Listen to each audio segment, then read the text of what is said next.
वाहेगुरु जी का खालसा, वाहेगुरु जी की फतेह। सबसे पहले आप सब लोगों को मेरा नमस्कार, सबको मेरा प्रणाम, सत श्री अकाल। दोस्तों, ये आने वाला पंजाब का चुनाव कोई मामूली चुनाव नहीं है। ये बहुत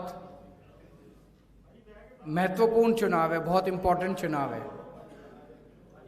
अभी तक पंजाब में दो ही पार्टियां थी, एक कांग्रेस और एक अकाली बीजेपी का गठबंधन, और दोनों में बड़ी अच्छी सेटिंग थी। दोनों का एक ही परिवार था, एक ही कुनबा था, रल मिल के सरकार चलाते थे। 5-5 साल दोनों को मौका मिलता था लूटने का। एक बार कांग्रेस की बारी आती थी, वो लूटते थे, फिर जनता, शोर मत करो, शोर मत करो, फिर जनता उनसे परेशान हो जाती थी। 5 साल के बाद कांग्रेस को धक्का मार के जनता अकाली बीजेपी को ले आती थी, फिर वो लूटते थे। जब अकाली बीजेपी की बारी आती थी तो कांग्रेस को किसी को जेल नहीं भेजते ये लोग, फिर जनता इनसे परेशान हो जाती थी तो उनसे ले आती थी, उनको ले आते थे। 1966 में पंजाब अलग सूबा बना था। तब से लेके आज तक 26 साल कांग्रेस का राज रहा है। 26 साल कम नहीं होते, 26 साल बहुत होते हैं। 19 साल बादल परिवार का राज रहा है। 19 साल कम नहीं होते, बहुत होते हैं।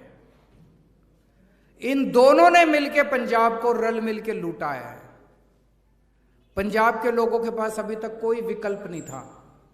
एक बार इसके पास जाते थे, एक बार इसके पास जाते थे।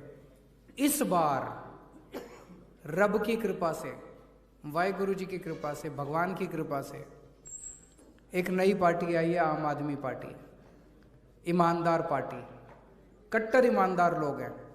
एक एक कैंडिडेट को मैंने जब टिकट दी है, मैंने यही देखा है कि ये आदमी ठीक तो है ना, ये इस आदमी ने कोई गड़बड़ तो नहीं कर रखी ना। जब हमने अपना सीएम कैंडिडेट चुना, भगवंत मान, कट्टर ईमानदार आदमी है भगवंत मान, है कि नहीं है?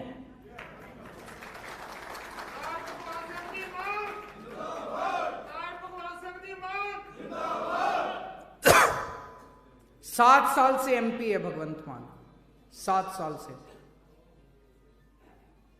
पंजाब में अगर कोई एक एमएलए भी बन जाए तो 5 साल में उसकी 3-4 तो कोठियां बन जाती है, 3-4 बड़ी बड़ी गाड़ियां आ जाती है, स्विस बैंक में करोड़ों रुपए आ जाते हैं। भगवंत मान के पास 7 साल में एक मकान भी नहीं है, किराए के मकान में रहता है। हमें ऐसा ही कट्टर ईमानदार सीएम चाहिए, हमें ऐसी कट्टर ईमानदार सरकार चाहिए। अभी वो भाई साहब बता रहे थे कि जी हम इतना जीएसटी देते हैं, इतना टैक्स देते हैं, बच्चों की फीस भरने को नहीं है हमारे पास, और सारा टैक्स का पैसा ये लोग खा जाते हैं। वो इसलिए क्योंकि अभी तक हम जिन लोगों को वोट देते थे वो बेईमान लोग थे, वो लुटेरे लोग थे, वो डाकू लोग थे जिनको वोट देते थे। पहली बार हमारे पास एक ईमानदार पार्टी आई है, इस बार ईमानदार पार्टी को वोट देना। आज से 2015 में दिल्ली के लोगों ने हमको एक मौका दिया था। दिल्ली के लोग आज इतने खुश हैं हमारे काम से, इतने खुश हैं। तीसरी बार सरकार चुन ली दिल्ली के लोगों ने, और वो भी 70 में से 62 सीट। 2 बार कांग्रेस को 0 सीट मिली है दिल्ली के अंदर। इतने खुश हैं लोग।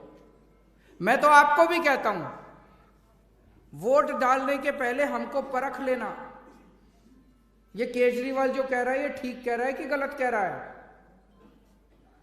दिल्ली में आपका कोई ना कोई जरूर रिश्तेदार होगा, दिल्ली में कोई ना कोई दोस्त होगा। आज ही उसको फोन करके पूछना, उसको फोन करके पूछना दिल्ली में केजरीवाल की सरकार कैसी चल रही है। अगर वो खुश ना हो, मेरे को वोट मत देना, पंजाब में वोट मत देना। अगर वो दिल्ली में आपका दोस्त, आपका रिश्तेदार कहे कि दिल्ली में केजरीवाल की सरकार अच्छी चल रही है, तो पंजाब में भी एक मौका दे देना हम लोगों को। दिल्ली में हमने बहुत काम किए। मैं बाबा साहब अंबेडकर का भक्त हूं, मैं पूजा करता हूं उनकी। बाबा साहब अंबेडकर ने बहुत संघर्ष किया, बहुत संघर्ष किया, और संघर्ष कर करके एक छोटा सा लड़का, एक गांव से निकला हुआ लड़का, जिसके घर में खाने पीने को भी कुछ नहीं था, वो अमेरिका से पीएचडी की डिग्री करके आता है, वो इंग्लैंड से पीएचडी की डिग्री करके आता है। क्या कमाल का आदमी था। उन्होंने अपनी पूरी जिंदगी में सबसे ज्यादा तवज्जो शिक्षा को दी। उन्होंने अपनी पूरी जिंदगी में, उनका सपना था, बाबा साहब का सपना था कि हमारे देश में हर बच्चे को अच्छी शिक्षा मिलनी चाहिए, चाहे गरीब का बच्चा हो, चाहे अमीर का बच्चा हो, चाहे इस जात का बच्चा हो, चाहे उस जात का बच्चा हो, चाहे इस धर्म का बच्चा हो, चाहे उस धर्म का बच्चा हो, हर बच्चे को अच्छी शिक्षा मिलनी चाहिए।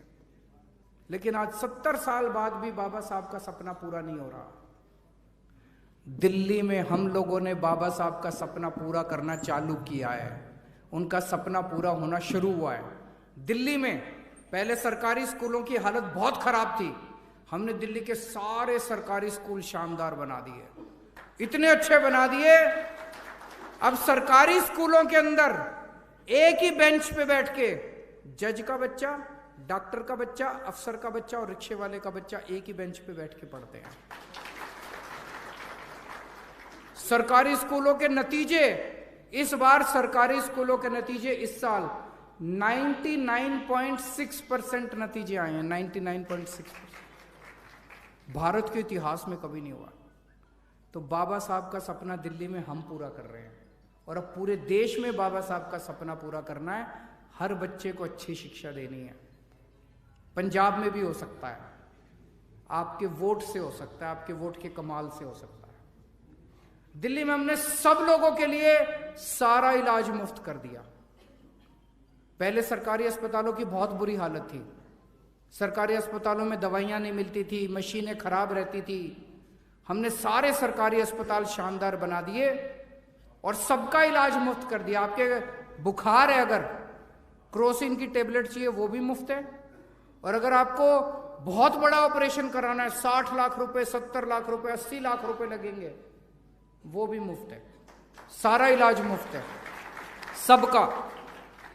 पंजाब में भी करेंगे, पंजाब के भी सरकारी अस्पताल अच्छे करेंगे, पंजाब में भी हर पिंड में एक क्लिनिक खोलेंगे, पंजाब में भी सबका इलाज, 3 करोड़ पंजाब के लोगों का इलाज मुफ्त हुआ करेगा। पंजाब के लोगों को भी ये सुरक्षा देंगे। जो जो लोग बेअदबी करते हैं, इतने सारे बेअदबी के किस्से हुए, सजा मिली किसी को?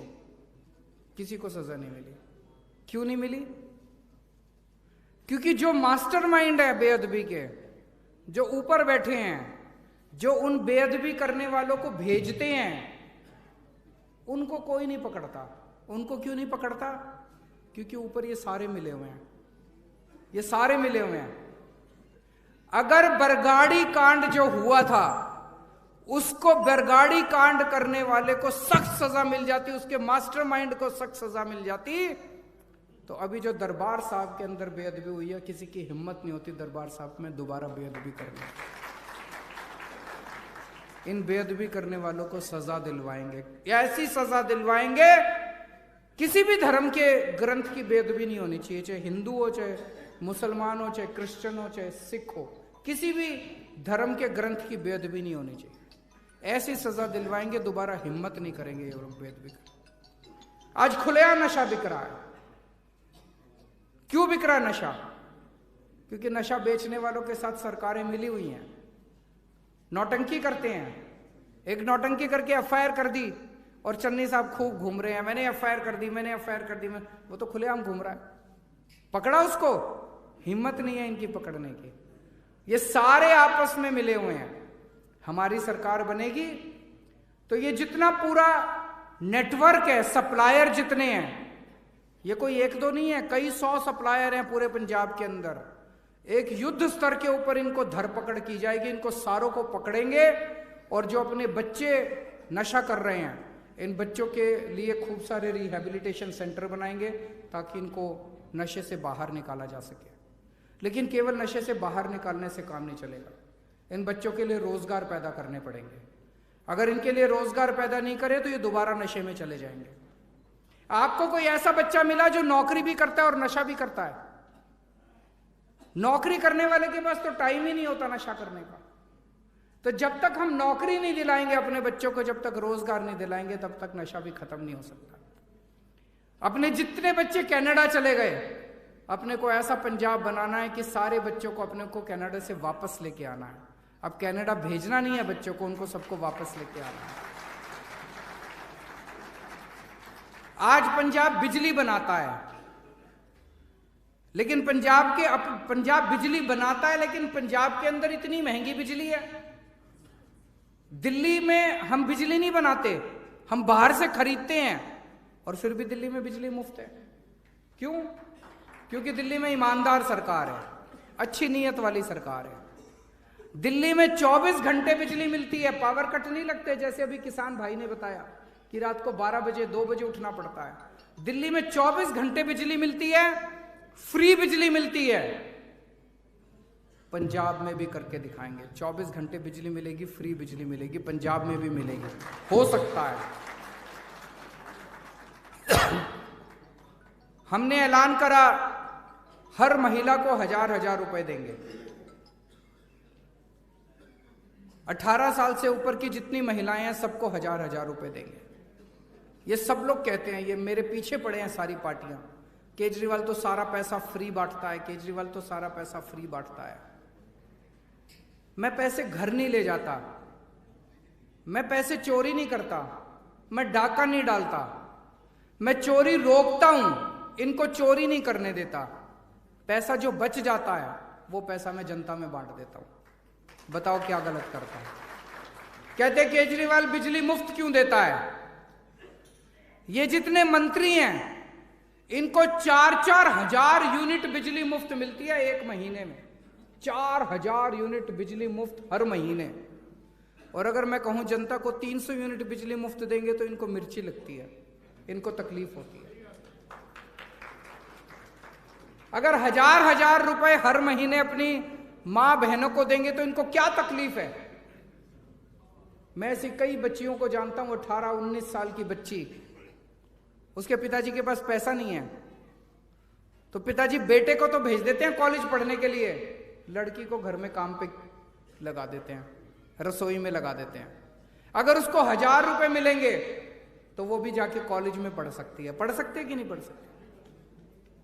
अगर एक बुजुर्ग माँ है, बूढ़ी माँ है, घर में बेटी आती है, माँ का मन करता है उसके हाथ में 100 रुपए रख दो, माँ का मन करता है दोते पोते उनके हाथ पे 100 रुपए रख दो। अगर उसको 1000 रुपए मिलेंगे तो उस माँ को अपने बेटे की तरफ नहीं देखना पड़ेगा पैसे लेने के लिए, वो खुद अपने पैसे निकालेगी और रख देगी।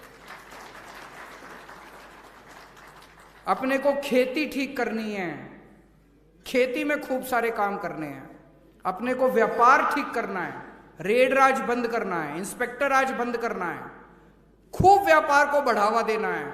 जितनी इंडस्ट्री पंजाब छोड़ छोड़ के चली गई सारी इंडस्ट्री को वापस लेके आना है। बहुत काम करना है। शर्त एक ही है, नीयत साफ होनी चाहिए। मैंने सरकार में, मैं बहुत छोटा हूं, आप लोगों से तो बहुत छोटा हूं, उम्र में भी छोटा हूं, एक्सपीरियंस में भी छोटा हूं। एक ही चीज सीखी है मैंने सरकार में, सरकार में पैसे की कमी नहीं है, नीयत की कमी है। अच्छी नीयत वाली सरकार हो, सब कुछ हो सकता है, सब कुछ हो सकता है। आज पंजाब में एक तरफ चन्नी साहब हैं, चन्नी साहब के ऊपर आरोप लग रहे हैं, अभी ईडी की रेड हुई उनके रिश्तेदार के यहाँ, आपने टीवी में देखा होगा, मोटे मोटे नोटों की गड्डियां मिली। 3 महीने के अंदर उन्होंने क्या हाल कर दिया, पता नहीं कितने पैसे कमाए इन सब लोगों ने मिलकर। कह रहे रेता चोरी करते हैं, आरोप लग रहा है रेता चोरी करते हैं, आरोप लग रहा है भ्रष्टाचार करते हैं। क्या ऐसे लोगों के हाथ में पंजाब सुरक्षित है? उन दूसरे वालों पे आरोप लग रहा है कि वो नशा बेचते हैं। ऐसे लोगों को अगर आप बार बार वोट दोगे तो पंजाब कैसे सुरक्षित हो सकता है? फिर तो चोरी होगी, फिर तो पंजाब डूबेगा। एक बार आप लोगों से निवेदन है, आम आदमी पार्टी को वोट देके देखो। इस बार अगर हम काम ना करें, एक बार अगर हम काम ना करें, 5 साल देके देखो, अगर हम काम ना करें, अगली बार मैं भी नहीं आऊंगा आपसे वोट मांगने के लिए, भगवंत मान भी आपसे वोट मांगने के लिए नहीं आएगा।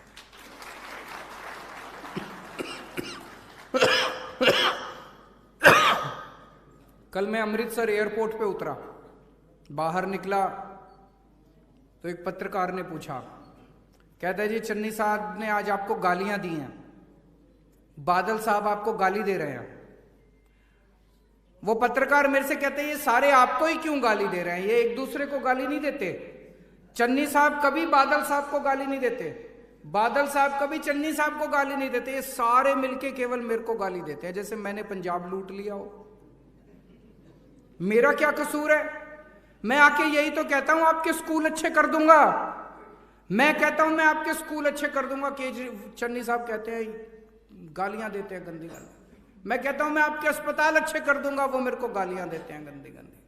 मैं कहता हूं मैं आपकी बिजली मुफ्त कर दूंगा, आपकी महिलाओं को पैसे दूंगा, वो मेरे को गालियां देते हैं गंदी गंदी। मेरे को इन गालियों की कोई परवाह नहीं है। ऊपर वाला मेरे साथ है, रब मेरे साथ है, वाहेगुरु मेरे साथ है। मेरा दिल कहता है इस बार शानदार नतीजे आएंगे। आप सब लोगों से भी विनती है, सारा आपके कंधों के ऊपर है। चुनाव में थोड़े से दिन रह गए, अब आपको अपने अपने मोहल्ले की, अपने अपने इलाके की जिम्मेदारी लेनी है। सब लोग लग के काम करना, और एक भी वोट दूसरी पार्टी को नहीं पड़ना चाहिए। सारे वोट इस बार ईमानदार पार्टी को पड़ने चाहिए। बहुत बहुत शुक्रिया।